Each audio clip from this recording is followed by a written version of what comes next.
আসসালামু আলাইকুম। আমার বন্ধু শরীফ।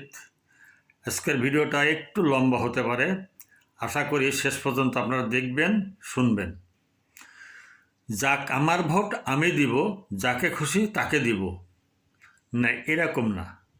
যাকে খুশি তাকে দিবেন, কিন্তু খুশির আগে একটু বিবেচনা করবেন।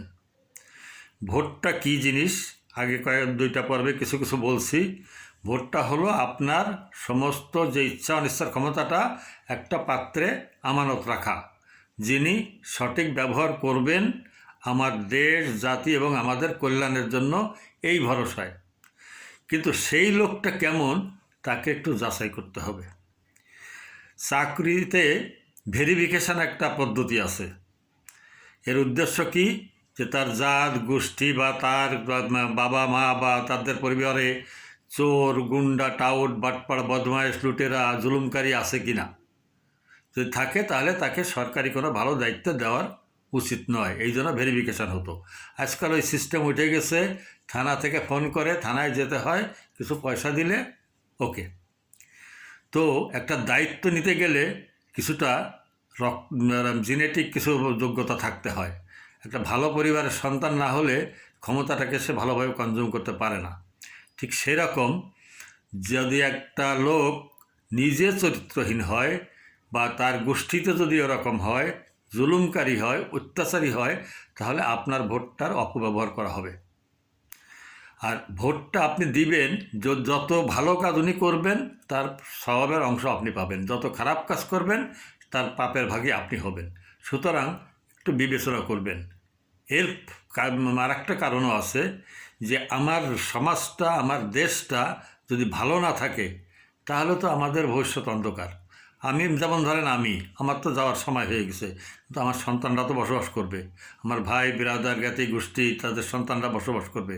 আমাদের এই প্রিয় সন্তানদের জন্য আমরা এমন একটা জায়গা তো রেখে দিতে পারি না, তাকে একটা সুন্দর বাড়ি করে দিয়ে গেলাম, ঠিক আছে, কিন্তু বাড়ির চারিপাশে বিষধর সাপের বিস্তার লাভ করতেছে, তাহলে সে বাড়ি থেকে বের হবে কী করে?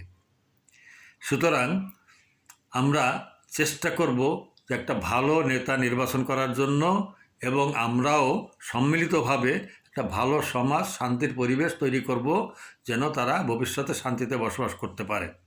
প্রিয় সন্তানের জন্য আমরা কী না করি, না খেয়ে, পুরনো কাপড় পরে, না খাবি করে সন্তানের মুখে ভালো খাবারটা দেওয়ার চেষ্টা করি। তাদের অত্যন্ত কষ্টার্জিত পয়সা নিজেদের জীবনের পরে কষ্ট করেও তাদের ভালোভাবে লেখাপড়া করার চেষ্টা করি, যে তারা সুখে শান্তিতে ভবিষ্যতে বসবাস করবে। তাদের জন্য যদি একটা নোংরা জায়গা আমরা দিয়ে যাই, কী করে তারা শান্তিতে বসবাস করবে? আজকে আমাদের দেশটায় শান্তি নাই দেখেন ছেলেমেয়েগুলো যে সুযোগ পায় বিদেশ চলে যাওয়ার চেষ্টা করে। আচ্ছা, মনে করেন আমি বিদেশ চলে গেলাম, বা আমার সন্তান বিদেশ পাঠিয়ে দিলাম, আমার ভাইয়ের ছেলেমেয়েরা থাকবে না, আমার প্রতিবেশীর ছেলেমেয়েরা থাকবে না, বোনের ছেলেমেয়েরা থাকবে না, তারাই খারাপ পরিবেশে বসবাস করবে। একটা গোসল করলে শরীর পবিত্র হয়। এখন যদি নোংরা পানিতে গোসল করা হয়, নর্দমার পানিতে গোসল করা হয়, তাহলে শরীরকে পরিষ্কার হবে? দুর্গন্ধ বেরোবে। আপনি যতই একা ভালো থাকার চেষ্টা করেন, ভালো থাকতে পারবেন না।